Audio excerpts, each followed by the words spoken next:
നീ എൻ്റെ കൂടെ വന്ന് കിടക്ക്. നീ നല്ല ആണുങ്ങളുടെ അത് നല്ല അവൻ പറഞ്ഞത്.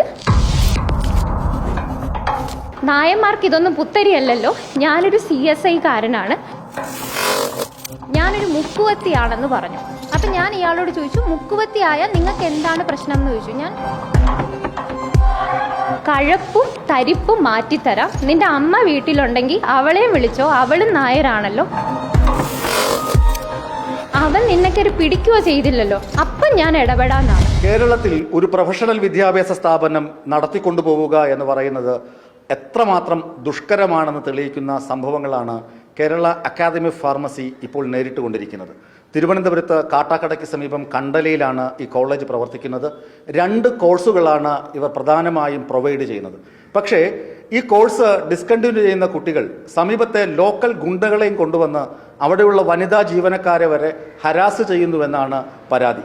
പോലീസിൽ പരാതിപ്പെട്ടാൽ പോലീസുകാരും ഗുണ്ടകൾക്കൊപ്പം ചേർന്ന് കോളേജ് മാനേജ്മെന്റിനെ കരിവാരി തേക്കുന്ന അവസ്ഥ. കോളേജ് മുന്നോട്ട് നടത്തിക്കൊണ്ടുപോകാൻ കഴിയാൻ അല്ലെങ്കിൽ അങ്ങനെ ചെയ്യാൻ അവിടെയുള്ള പ്രാദേശികമായ ചില നേതാക്കളും ചില ഗുണ്ടകളും സഹകരിക്കുന്നില്ല എന്ന പരാതി ധാരാളമാണ് കോളേജ് അധികൃതർക്കുള്ളത്. ഇപ്പോൾ ഇത്തരം ഗുണ്ടകളുടെ നേരിട്ടുള്ള ഹരാസ്മെന്റിനൊക്കെ വിധേയയായ കോളേജ് മാനേജർ നമുക്കൊപ്പം ചേരുന്നുണ്ട്. എന്താണ് മാം അവിടെ സംഭവിച്ചത്? എന്താണ് ലോക്കൽ ഗുണ്ടകൾ നിങ്ങളെ ഇത്രമാത്രം ടാർഗറ്റ് ചെയ്ത് ആക്രമിച്ചത്? സാർ, ഇതിൽ പ്രധാനമായിട്ടും പറയുന്നത് ശ്യാംലാൽ എന്ന് പറഞ്ഞിട്ടുള്ള ഒരു വ്യക്തിയാണ്. ഏകദേശം 2025 ഫെബ്രുവരി ആയപ്പോൾ ഇതുപോലെ ഡിസ്കണ്ടിന്യൂ ചെയ്യുന്ന ഒരു കുട്ടിയുടെ ഒരു കാര്യവുമായിട്ട് ഇയാൾ പഞ്ചായത്ത് മെമ്പറാണെന്ന് പറഞ്ഞിട്ടാണ് എന്നെ ആദ്യമായിട്ട് കാണാൻ വരുന്നത്. അപ്പോൾ യൂഷ്വലി തേർഡ് പാർട്ടീസിനെ ഞാൻ കാണാറില്ല, കുട്ടിയുടെ പാരൻറ്റിന് മാത്രമേ കാണാൻ സാധിക്കുള്ളൂ എന്ന് പറഞ്ഞു. അതിന് പറയാനുള്ള പ്രധാന കാരണം, ഇയാൾ കോളേജിൻ്റെ നമ്പർ ഞാനാണ് ഉപയോഗിക്കുന്നത്, അതിലേക്ക് വിളിച്ചിട്ട് നോർമലി നമ്മൾ വിളിക്കുമ്പോൾ ഹലോ എന്ന് പറഞ്ഞ് ചെയ്യുന്ന ഒരു അപ്രോച്ച് അല്ല. ഇയാൾ വിളിച്ചിട്ട് നീ എവിടെ അടി, ഞാൻ അങ്ങോട്ട് വരും, നിന്നെ കാണിച്ചു തരാം, നീ എന്താടി സർട്ടിഫിക്കറ്റ്, ഈ ഒരു ടോണായിരുന്നു. അപ്പോൾ ഞാൻ പറഞ്ഞു, എനിക്ക് സംസാരിക്കാനുള്ള കുട്ടിയുടെ പാരൻറ്റിനോടാണ്, നിങ്ങളോട് സംസാരിക്കത്തില്ല. അയാളെയും കൊണ്ട് വരികയാണെങ്കിൽ കുട്ടിയുടെ പാരൻറ്റിനെ പോലും എനിക്ക് കാണാൻ പറ്റില്ല എന്ന് പറഞ്ഞിട്ടുണ്ടായിരുന്നു. ഇയാൾ ചെയ്തത് നമ്മുടെ സെക്യൂരിറ്റിയെ കൈവച്ചിട്ട് അകത്തേക്ക് കയറുകയും എൻ്റെ ക്യാബിനിൽ വന്ന് എന്നെ കണ്ടേ പറ്റത്തുള്ളൂ എന്ന് പറഞ്ഞു. അപ്പോൾ തന്നെ ഞാൻ നിയർ ബൈ മാറനല്ലൂർ പോലീസ് സ്റ്റേഷനിൽ വിളിക്കുകയും ഇങ്ങനൊരു സംഭവം ഉണ്ടെന്ന് പറയുകയും ചെയ്യേണ്ടായി. അവിടെ നിന്ന് ആരും വരാത്ത സ്ഥിതിക്ക് ഞാൻ പോയിട്ട് അവിടെ നിന്നൊരു പോലീസിനെ എൻ്റെ സ്വകാര്യ വണ്ടിയിൽ കൂട്ടിക്കൊണ്ട് വരേണ്ട ഗതികേടായിരുന്നു. കാരണം അവിടെ ജീപ്പ് അവൈലബിൾ അല്ല, ഇപ്പോൾ വരാൻ പറ്റത്തില്ല, അങ്ങനെ കുറേ ന്യായങ്ങൾ പറഞ്ഞിട്ടുണ്ടായിരുന്നു. അപ്പം ഞാൻ എൻ്റെ വണ്ടിയിൽ ഒരു പോലീസുകാരനെയും കൊണ്ടുവന്ന് അദ്ദേഹത്തിൻ്റെ മധ്യസ്ഥതയിൽ പാരൻസിനോട് സംസാരിക്കാമെന്ന് പറഞ്ഞപ്പോൾ അവിടെയും ഈ ശ്യാംലാൽ എന്ന് പറയുന്ന വ്യക്തിക്ക് എന്നോട് സംസാരിക്കണമെന്ന് പറഞ്ഞു. ഞാൻ പറഞ്ഞു, നിയമപാലകനായ പോലീസ് ഉണ്ട്, കുട്ടിയുടെ പാരൻ്റ് ഉണ്ട്, ശ്യാംലാലിനോട് സംസാരിക്കാൻ എനിക്ക് താല്പര്യമില്ല എന്ന് പറഞ്ഞു. ആ പ്രശ്നം ഞാൻ സോൾവ് ചെയ്ത് വിടാനായിട്ട് അവിടെ ഒരു BJPയുടെ ഒരു മുതിർന്ന നേതാവ് ഉണ്ടായിരുന്നു. അദ്ദേഹം പിന്നീട് എന്നെ വന്ന് കണ്ടു, സംസാരിച്ചിട്ടാണ് ആ പ്രശ്നം സോൾവ് ചെയ്തത്. അപ്പോൾ ഈ KSU കാരനായ ഒരാൾ പറഞ്ഞത് ഞാൻ അനുസരിച്ചില്ല എന്നും BJP കാരനായ ഒരാൾ പറഞ്ഞത് അനുസരിച്ചത് കൊണ്ടും ഇയാൾ എന്നെ അപായപ്പെടുത്തുമെന്ന് പറയുകയുണ്ടായി. ഇതിനൊരു മെയിൻ റീസൺ എന്ന് പറയുന്നത്, BJPക്കുള്ള ആൾ ഏകദേശം എൻ്റെ ഒരു അച്ഛൻ്റെയൊക്കെ പ്രായം വരും. പുള്ളി വന്നിട്ട് എൻ്റെ അടുത്ത് ഇങ്ങനൊരു പ്രശ്നമുണ്ട്, നമുക്ക് സംസാരിച്ചാലോ എന്ന് വളരെ മാന്യമായിട്ടാണ് സംസാരിച്ചത്. അല്ലാണ്ട് ഇന്ന പാർട്ടിയുടെ കൂടെ നിൽക്കുന്ന ഒരാളല്ല ഞാൻ. അങ്ങനെയാണ് ആ പ്രശ്നം നമ്മൾ സോൾവ് ചെയ്ത് കൊടുത്തത്. ആ സമയത്തേക്ക് ഇയാൾ പിന്നീട് എന്നെ അപായപ്പെടുത്തുമെന്നും പല പൊതുസ്ഥലങ്ങളിൽ വെച്ചിട്ട് കോളേജിൻ്റെതായിട്ടുള്ള എന്ത് പ്രശ്നങ്ങൾ, ഇൻറ്റേർണലി എന്ത് പ്രശ്നം വന്നാലും അവിടെ ഒരു ചരക്കിരിപ്പുണ്ട്, അവളാണ് ഇത് ചെയ്യുന്നത്, എന്നെ ഇങ്ങനത്തെ വാക്കുകൾ ഉപയോഗിച്ചാണ് അവർ അഭിസംബോധന ചെയ്തു തുടങ്ങിയത്. പിന്നെ 2025 ജൂൺ മാസം കുട്ടികളുടെ ഫീസ് അടയ്ക്കുന്നതുമായിട്ട് ബന്ധപ്പെട്ട് ഒരു പ്രശ്നമുണ്ടായിട്ടുണ്ടായിരുന്നു കോളേജിനുള്ളിൽ. ആ സമയത്ത് ഇതേപോലെ കുട്ടികൾക്ക് ഒരു ഇമ്മീഡിയറ്റ്ലി ഒരു റെസ്പോൺസ് മാനേജ്മെൻറ്റ് സൈഡിൽ നിന്ന് വേണമെന്ന് പറഞ്ഞപ്പോൾ ചെയർമാൻ സ്ഥലത്തുണ്ടായിരുന്നില്ല. ഞാൻ കുട്ടികളോട് പറഞ്ഞത്, ഉച്ചയ്ക്ക് 1:30 മണി വരെ നിങ്ങളൊന്ന് വെയിറ്റ് ചെയ്യുക, ചെയർമാനെ ഫോണിലും കിട്ടുന്നില്ല, ഞാൻ എന്തെങ്കിലും വിളിച്ച് നിങ്ങൾക്കൊരു പ്രശ്ന പരിഹാരം തരാമെന്ന് അവരുടെ ക്ലാസ് ഇൻചാർജിൻ്റെ മധ്യസ്ഥതയിൽ ഞാൻ സംസാരിക്കുകയാണ്.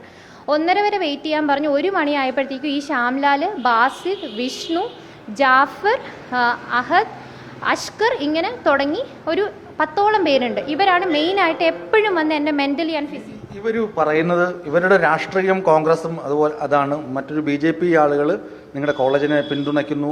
ആ ഒരു ശത്രുതയാണോ, അതായത് രാഷ്ട്രീയ ശത്രുതയാണോ കോളേജിനോട് പ്രാദേശിക ഗുണ്ടകൾ തീർക്കുന്നത്? സാർ, ഇവരുടെ മെയിൻ പ്രശ്നം രാഷ്ട്രീയമല്ല. ഒരു ലേഡി ആയിട്ടുള്ള ഞാൻ ആണുങ്ങളായ അവരെ അനുസരിക്കുന്നില്ല. അതെന്ത് കേസ്? ഇപ്പൊ അതല്ലല്ലോ, അതിനല്ലല്ലോ ഇവിടെ നമ്മൾ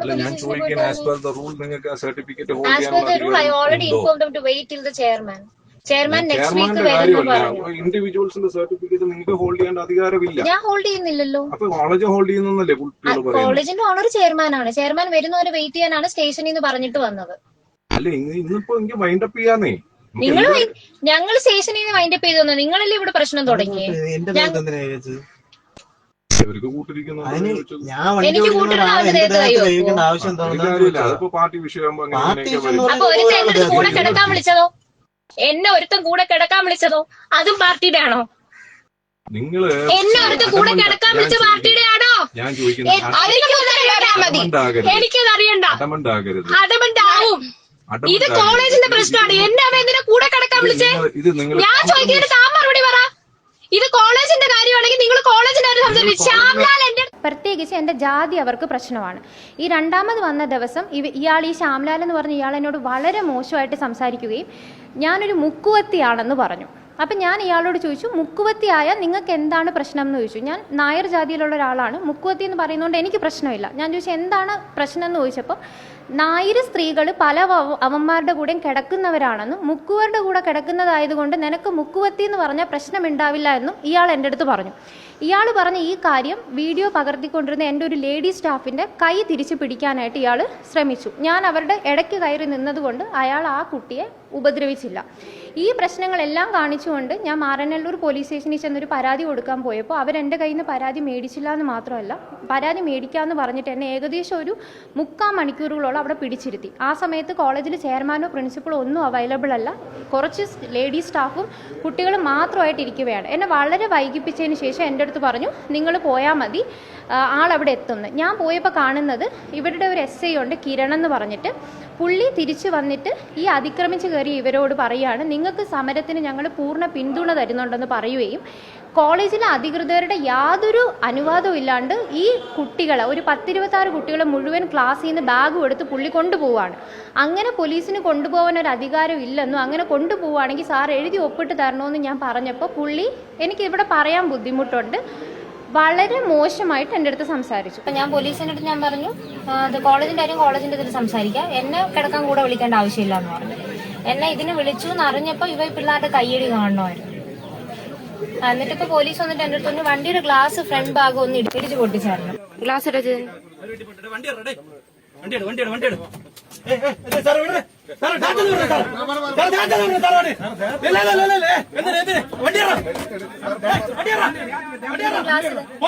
ഗ്ലാസ് ഫുൾ ഇടും. വണ്ടി കൈ വെക്കുന്നുണ്ട്. പൊട്ടിച്ചു, വണ്ടിയുടെ ഗ്ലാസ് പൊട്ടിച്ചു ഫ്രണ്ടിലത്തെ. ഇതിൽ വണ്ടി എടുക്കണ്ട. പൊട്ടിച്ചതാ. ഹയർ അതോറിറ്റിക്ക് ഇപ്പോൾ SI ഇങ്ങനെ മോശമായി പെരുമാറിക്കഴിഞ്ഞാൽ സ്വാഭാവികമായിട്ടും റൂറൽ SP ഉണ്ട്, അല്ലെങ്കിൽ സിറ്റി പോലീസ് DGP ഉണ്ട്. അങ്ങനെ ഹയർ അതോറിറ്റിക്ക് നിങ്ങൾ പരാതി കൊടുത്തിട്ടുണ്ടോ? അതുമാത്രമല്ല മനുഷ്യാവകാശ കമ്മീഷനുണ്ട്, വനിതാ കമ്മീഷനുണ്ട്, അവിടങ്ങളിൽ നിങ്ങൾക്ക് സമീപിക്കാം. അവിടെയൊക്കെ പരാതി കൊടുത്തിട്ടുണ്ടോ?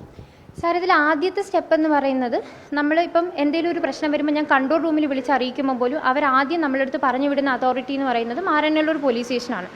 എൻ്റെ അടുത്ത് ഇത് സംസാരിച്ചതിൻ്റെ അന്ന് അവിടെ നിന്ന് ഈ ഒരു പ്രശ്നം സോൾവ് ചെയ്യുകയും പിറ്റേന്ന് രാവിലെ 10 മണിക്ക് പോലീസ് സ്റ്റേഷനിൽ വെച്ച് കാണാമെന്ന് പറഞ്ഞ് അവരത് സോൾവ് ചെയ്ത് വിട്ടു. അപ്പോൾ 10 മണിക്ക് എന്താണ് നടക്കുന്നതെന്ന് നോക്കിയിട്ട് ഹയർ അതോറിറ്റീസിൻ്റെ അടുത്തേക്ക് പോകാമെന്ന് പറഞ്ഞു. ഒരു രാത്രിയുടെ മാറ്റർ അല്ലേ, ഞാനത് വെയിറ്റ് ചെയ്തു. പിറ്റേന്ന് 10 മണിക്ക് നമ്മൾ പോലീസ് സ്റ്റേഷനിൽ എത്തുകയും ചെയർമാൻ വരുന്നത് വരെ കുട്ടികളോട് വെയിറ്റ് ചെയ്യാൻ പറഞ്ഞ ആ പ്രശ്നം സോൾവ് ചെയ്ത് ഇറങ്ങുകയും ചെയ്തു. അപ്പോൾ ഇറങ്ങിയ സമയത്ത് എൻ്റെ അടുത്ത് അവിടെ നിന്ന് SHO ഉൾപ്പെടെയുള്ള ആൾക്കാർ പറഞ്ഞത് ഈ ശ്യാംലാലിൻ്റെയോടും ടീമിനോടും ഞാൻ മാപ്പ് പറയണം എന്നാണ്, അവരെ കോളേജിനുള്ളിലേക്ക് കയറ്റാത്തതിന്. അങ്ങനെ ഒരു മാപ്പ് പറയത്തില്ല എന്ന് ഞാൻ പറഞ്ഞ് ഞാൻ കോളേജിലേക്ക് വരുമ്പം കാണുന്നത് ഈ പോലീസും ഈ ഞാനിപ്പോൾ പേരുകൾ പറഞ്ഞ 7-8 പേരും എനിക്ക് പേരുകൾ അറിയാത്ത ഏകദേശം ഒരു 50ഓളം പേര് ഗേറ്റിൽ കൂടി നിന്നിട്ട് എന്നെ തടഞ്ഞിടുമായിരുന്നു. ഞാൻ ഇരുന്ന വണ്ടിയിലെന്ന് പറഞ്ഞു കഴിഞ്ഞാൽ AC ഇല്ല. ഏകദേശം 11 o'clock മുതൽ വൈകുന്നേരം 5-5:30 മണി വരെ എന്നെ അതിൻ്റെ അകത്ത് പൂട്ടിയിട്ടു. എന്നെ വെള്ളം കുടിക്കാൻ സമ്മതിച്ചില്ല. ഞാനന്ന് എൻ്റെ പീരീഡ്സിലായിരുന്നു. ഞാൻ ഈ പോലീസിനോട് പറയുന്നുണ്ട് എനിക്ക് മൈഗ്രെയിൻ ഉള്ളതാണ്.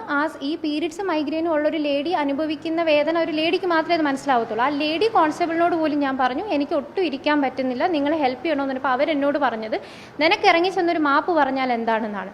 ഇത് കൂടാണ്ട് ഈ ശ്യാംലാൽ എന്ന് പറയുന്ന വ്യക്തി എൻ്റെ വിൻഡോയുടെ സൈഡിൽ വന്നിട്ട് എൻ്റെ അടുത്ത് മാപ്പ് പറയാൻ പറഞ്ഞു. ഞാൻ പറ്റത്തില്ല എന്ന് പറഞ്ഞപ്പോൾ എൻ്റെ അടുത്ത് പറഞ്ഞത് വളരെ മോശമാണ്, എനിക്ക് പറയാൻ ബുദ്ധിമുട്ടുണ്ട്, ഇപ്പം പറയുമ്പം പോലും എനിക്കത് പറയാൻ പറ്റത്തില്ല. എൻ്റെ അടുത്ത് പറഞ്ഞു നീ എൻ്റെ കൂടെ വന്ന് കിടക്ക്, എന്ന് പറഞ്ഞു. അത് അയാൾ പറഞ്ഞത് ഏകദേശം 10-35 കുട്ടികളും ഇത്രയും പോലീസുകാർ SHO SI ഉൾപ്പെടെ നിൽക്കുന്ന ഒരു ക്രൗഡിൽ വെച്ചിട്ട് പറഞ്ഞു, നായന്മാർക്ക് ഇതൊന്നും പുത്തരിയല്ലല്ലോ, ഞാനൊരു CSI കാരനാണ്, നീ നല്ല ആണുങ്ങളുടെ അത് നല്ല അവൻ പറഞ്ഞത്, പക്ഷെ നീ നല്ല ആണുങ്ങളുടെ അത് കണ്ടിട്ടില്ല, എൻ്റെ കൂടെ വന്നു കഴിഞ്ഞാൽ ഞാൻ നിൻ്റെ കഴപ്പും തരിപ്പും മാറ്റിത്തരാം, നിൻ്റെ അമ്മ വീട്ടിലുണ്ടെങ്കിൽ അവളെയും വിളിച്ചോ, അവളും നായരാണല്ലോ, തീർത്ത് തരാമെന്ന് പറഞ്ഞു.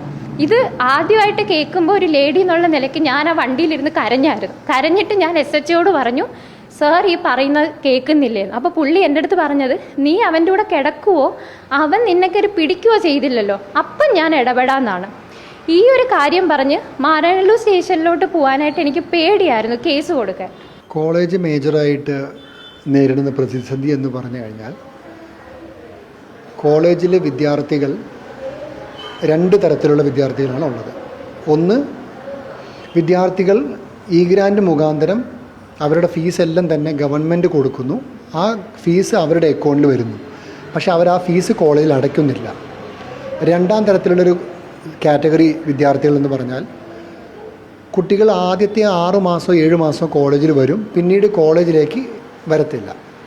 പക്ഷേ അവർക്ക് പരീക്ഷ എഴുതണം, അവരുടെ ഈ ആവശ്യങ്ങൾ നമ്മൾ നിറവേറ്റിയില്ലെങ്കിൽ അവർ കോളേജിൽ നിന്ന് പറയും, ഞങ്ങൾ കോഴ്സ് ഡിസ്കണ്ടിന്യൂ ചെയ്യുകയാണ്, അതിനുള്ള ഫെസിലിറ്റി കോളേജിലില്ല. പറയുമ്പോൾ ഒരുപാട് കുട്ടികളവിടെ പഠിക്കുന്നുണ്ട്, അവർക്ക് ഈ വക പ്രശ്നങ്ങളില്ല. 14-18 ഓളം വിദ്യാർത്ഥികൾക്കാണ് ഈ ഒരു പ്രശ്നങ്ങൾ സ്ഥിരമായിട്ട് അവർ പറയുന്നത്. അവരുടെ മേജർ കാര്യം എന്ന് പറഞ്ഞാൽ അവർക്ക് അറ്റൻഡൻസും ഉണ്ടാവില്ല, സെഷണൽ എക്സാംസോ കാര്യങ്ങളോ അവർ എഴുതത്തില്ല, റെക്കോർഡോ മറ്റുള്ള കാര്യങ്ങളോ പ്രാക്ടിക്കലോ കാര്യങ്ങളോ അറ്റൻഡ് ചെയ്യത്തില്ല. ഇങ്ങനെയുള്ള ന്യൂനതകൾ ഉണ്ടാകുമ്പം നമുക്കവരെ പരീക്ഷ എഴുതിപ്പിക്കാനുള്ളൊരു നിയമമില്ല.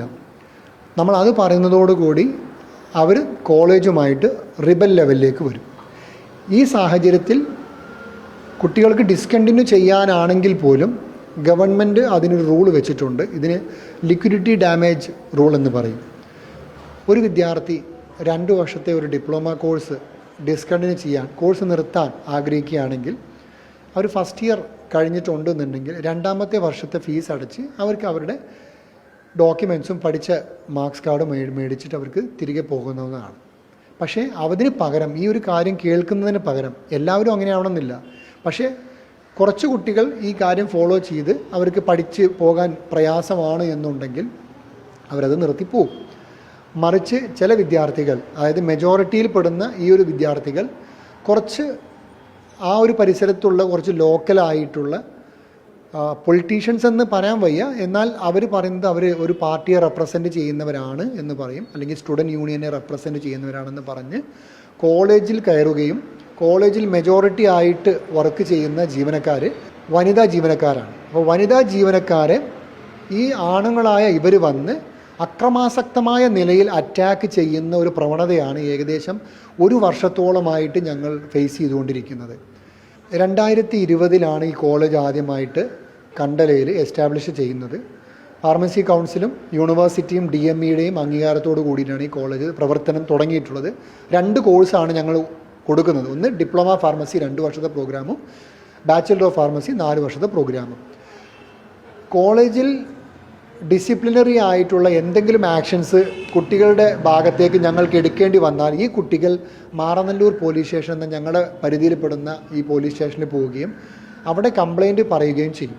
ആ കംപ്ലയിൻറ്റ് പറഞ്ഞു കഴിഞ്ഞാൽ ഇമ്മീഡിയറ്റ് ആയിട്ട് കോളേജിൽ അവർ ഒന്നില്ലെങ്കിൽ പോലീസിൻ്റെ വാഹനവുമായിട്ട് വന്ന് പെർമിഷനോ കാര്യങ്ങളോ ഒന്നും കൂടാതെ കോളേജിൽ ഇരച്ച് കയറി അവർ പറയും, എന്തുകൊണ്ട് സർട്ടിഫിക്കറ്റ് കൊടുക്കുന്നില്ല, എന്തുകൊണ്ട് ഈ വിദ്യാർത്ഥികളെ പരീക്ഷ എഴുതാൻ അനുവദിക്കുന്നില്ല, നിങ്ങൾക്ക് ആരാണ് അധികാരം തന്നത് ഇങ്ങനെ ചെയ്യാതിരിക്കാൻ, അങ്ങനെ റൂൾ ഇല്ലല്ലോ എന്നുള്ള കാര്യം പറയും.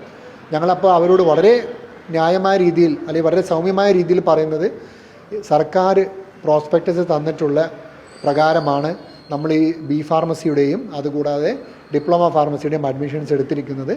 അവരെന്താണോ ചെയ്യേണ്ടത് അതെല്ലാം പ്രോസ്പെക്ടസിൽ തന്നെ പറഞ്ഞിട്ടുണ്ട്. പക്ഷേ അവരത് അംഗീകരിക്കാൻ തയ്യാറല്ല. ഞങ്ങൾ ലോക്കൽ പോലീസ് സ്റ്റേഷനിൽ പോകുന്ന സമയത്ത് ഞങ്ങൾക്ക് കിട്ടുന്ന ഒരു റെസ്പോൺസ് ഇല്ല എന്ന് തന്നെ പറയാം. മറിച്ച് ഹയർ അതോറിറ്റികളുമായിട്ട് ഞങ്ങൾ പോയി അപ്രോച്ച് ചെയ്യുമ്പോൾ അവർ വളരെ പോസിറ്റീവായിട്ടാണ് ഞങ്ങളെ കാര്യങ്ങൾ എടുക്കുന്നത്. പക്ഷേ പ്രോട്ടോക്കോൾ പ്രകാരം അവർക്കും ഒരു കാര്യം ഇംപ്ലിമെൻറ്റ് ചെയ്യണമെന്നുണ്ടെങ്കിൽ ലോക്കൽ പോലീസ് സ്റ്റേഷനുമായി ഇൻസ്ട്രക്ഷൻ ചെയ്തിട്ട് മാത്രമേ പറയാൻ പറ്റത്തുള്ളൂ. അപ്പോൾ ഈ ഒരു സാഹചര്യം വളരെ ഒരു ചലഞ്ചാണ്. കോളേജ് അവിടെ നടത്തിക്കൊണ്ടു പോകാൻ പറ്റാത്തൊരു സാഹചര്യമാണ്. ഇപ്പോൾ ഈ വരുന്ന ആരാണോ ഈ പാർട്ടി പ്രവർത്തകർ അല്ലെങ്കിൽ യൂണിയൻ്റെ ആൾക്കാർ എന്ന് പറഞ്ഞ് 35-40 വയസ്സുള്ളവരാണ് വരുന്നത്. മുമ്പ് ഈ മറ്റൊരു കോളേജ് ഈ സ്ഥാപനത്തിൽ പ്രവർത്തിച്ചു കൊണ്ടിരിക്കുന്ന സമയത്തും നിത്യവും ഇവരെ കൊണ്ടുള്ള ശല്യങ്ങൾ അവിടെ ഉണ്ടായിരുന്നു എന്നാണ് ഞാൻ കേട്ടിട്ടുള്ളത്. കേരള അക്കാദമി ഓഫ് ഫാർമസി, ഈ ഫാർമസിയിലെ ഒരു വനിതാ ജീവനക്കാരിയെ, മാനേജറെ, അവിടുത്തെ മറ്റ് വനിതാ ജീവനക്കാരെ ഒക്കെ അധിക്ഷേപിക്കുകയും കൂടെ കിടന്നാൽ കഴപ്പ് തീർത്തു തരാമെന്ന് വാഗ്വാദം നടത്തുകയും ചെയ്യുന്ന ഒരു കോൺഗ്രസിൻ്റെ പ്രാദേശിക ഗുണ്ട. ആ പ്രാദേശിക ഗുണ്ടയും ഈ തദ്ദേശ സ്വയംഭരണ തെരഞ്ഞെടുപ്പിൽ മത്സരിക്കുന്നുണ്ട്. അയാളൊക്കെ ഒരുപക്ഷെ ജയിച്ച് പോയേക്കും. കാരണം ഗുണ്ടകളെ അത്രമാത്രം സംരക്ഷിക്കുന്നുണ്ട് കോൺഗ്രസ്സുകാരെന്ന് എല്ലാവർക്കും അറിയാം. ഏതായാലും ഈ ഫാർമസി കോളേജിന് ന്യായമായ കാര്യങ്ങൾ ചെയ്തു കൊടുക്കാൻ സർക്കാർ തയ്യാറാകുമെന്ന പ്രതീക്ഷയാണ് ഞങ്ങൾക്കുള്ളത്. ക്യാമറാമാൻ അനിൽകുമാറിനൊപ്പം BS ജോയി, വിസ്മയ ന്യൂസ്, തിരുവനന്തപുരം.